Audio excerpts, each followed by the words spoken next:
Bill Russell is arguably one of the most overrated players in NBA history. Just for context, I believe Bill Russell is right outside the top 10 list. He's somewhere between 11 and 13. If you disagree with me, please don't click off the video just yet, because I'm going to explain why I believe Bill Russell shouldn't be considered in the all-time top 10 list. Let's go.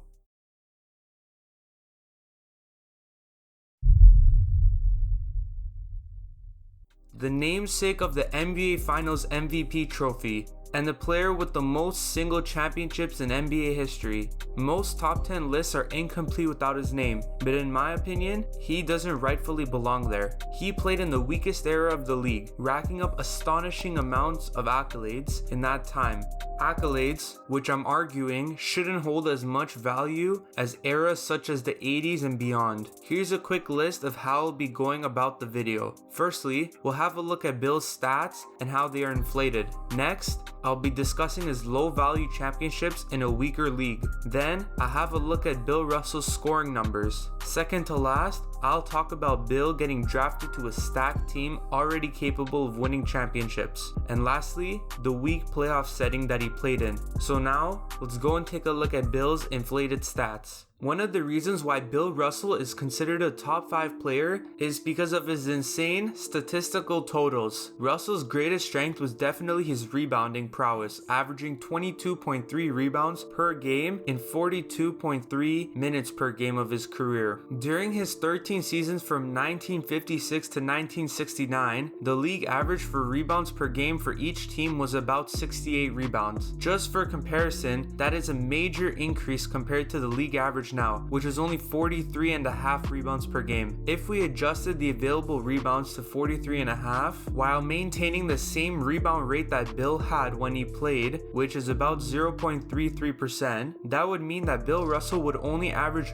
14.5 rebounds per game in today's era. 14.5 is still a lot of rebounds, but he did also play a lot of minutes, so if we scaled that down to per 36 scale, Russell would only end up averaging 12.3 rebounds per 36 minutes. In today's game, Russell would still be an elite rebounder, but it wouldn't be the sort of all-time numbers he had before. And speaking of all-time scale, Bill Russell wouldn't even be considered a top 5 rebounder of all time once all the numbers are adjusted. Here's the graphic. As you can see, Russell ranks 9th all time in rebounds behind people like Andre Drummond, Dennis Rodman, Dwight Howard, and Wilt Chamberlain. Sorry if it's a lot of math, but if you don't understand, you can watch the start of this section and pause the video if you need to. Bill Russell is obviously known for his amazing defense as well. There was no defensive tracking stats back in Russell's time, so there's no real way to compare his defensive impact to players from other timelines. I can try to explain why Russell's defensive dominance has been blown out of proportions though. The 3-second violation wasn't added until 1961, and the Celtics had already won 4 titles with Russell by then. Russell was an exceptionally athletic player and one that was very big in comparison to other people around him. He could literally stand in front of the rim the entire game if he wanted to before 1961. So tell me, if I stuck Dwight Howard or even DeAndre Jordan in the same situation, they also wouldn't succeed?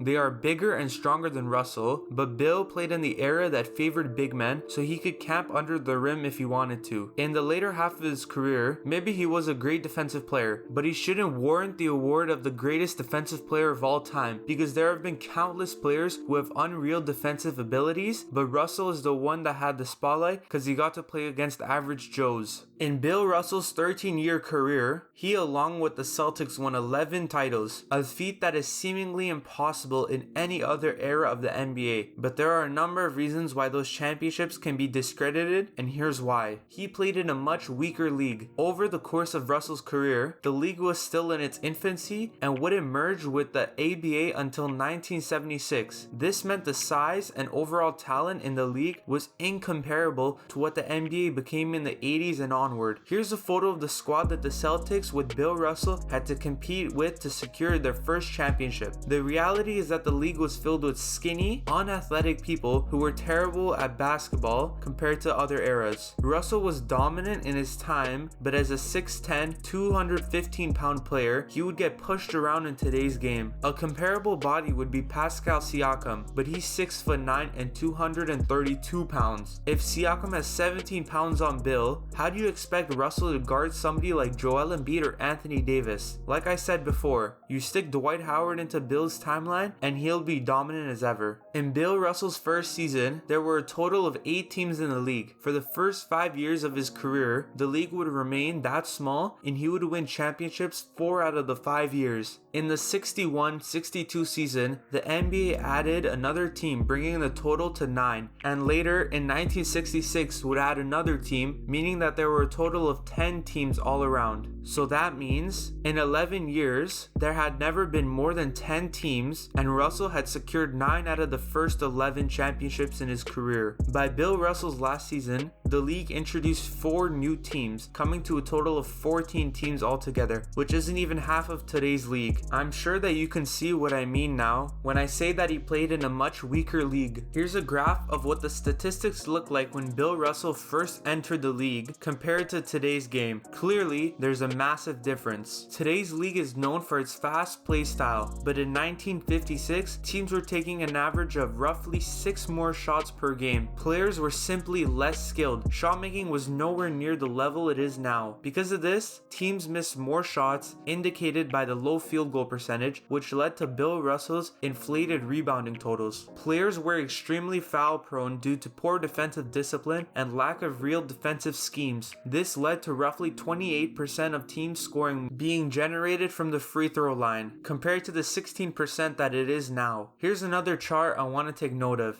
There were 28.3% more rebounds grabbed per game back in 1956, and that's what led to Bill Russell's inflated rebounding numbers. Ball movement and playmaking were more absent across the league, with teams creating 22% less assists per game. The NBA in general was just a joke compared to what it developed into. Russell is still an exceedingly athletic player for his era, but dominating a league full of skinny white dudes with only 8 teams to play against can't be compared to what other all-time players had to endure to create their own legacy. Bill was drafted into a stacked team that already is in contention to win a championship. In the season before Bill Russell was drafted, the Celtics finished as the second best team in the league. They ended up with the 2nd overall pick and drafted Bill. The Celtics had 4 of the top 15 scorers in the league. Bob Cousy was also on the roster, and he led the league in assists and triple doubles. Bill Russell by default was dropped onto an already stacked team, and as a result, won the title his rookie year. In that season, over half the league was below 500 record-wise, meaning that they sucked. 2 teams were barely over 500, and then you just had the Celtics dominating everyone else, going 44-22, which would be on pace to win 60 wins if they played 82 games.